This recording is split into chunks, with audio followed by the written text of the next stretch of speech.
Hello বন্ধুরা, হ্যাঁ দাদার সঙ্গে নাচো। আমাদের সেই ছোটবেলায় বহুরূপী দেখতাম আমরা, সেই বহুরূপী ছড়া আজকে তোমাদেরকে শোনাবো।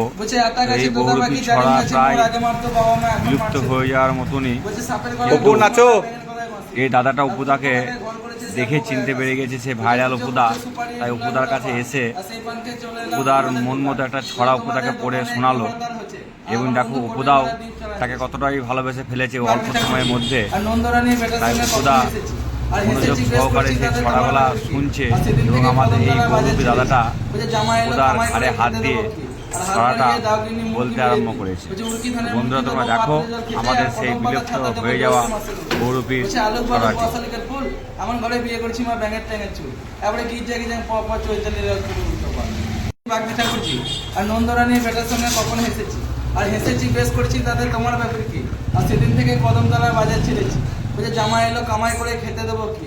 আর হাত বাড়িয়ে দাওগিনি মুরগি বেজে দিই, বলছে উড়কি ধানের মুরগি দেবো পাত্রে জল খেতে। আর কদম পাতা ছাতা দেবো জ্যৈষ্ঠ মাসে। বলছে আলুক বালুক বসালিকের ফুল, আমার ঘরে বিয়ে করছি মা ব্যাঙের ট্যাঙের চুল, এবারে গির্জা গিয়ে চৈতালির আমাকে। বলছে লাজ নাই নারকেল গাছে তবু নারকেল ধরছে গেছে। বলছে আতা গাছে তোতা পাখি জালিম গাছে মোর, আগে মারতো বাবা মা এখন মারছে তো। বলছে সাপের গলায় নাচো। মাসি, আর পুপ্পো কাতায় ঘর করেছে যাবো গয়া কাছে।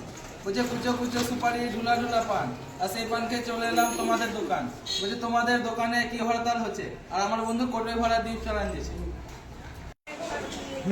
হয়েছে আমার বাড়ি চলে যাবা। হ্যাঁ ঠিক আছে, বাড়ি চিনো তো? আমার ঘর কোথায়? ওখানে কোথায়? রামপুরহাট।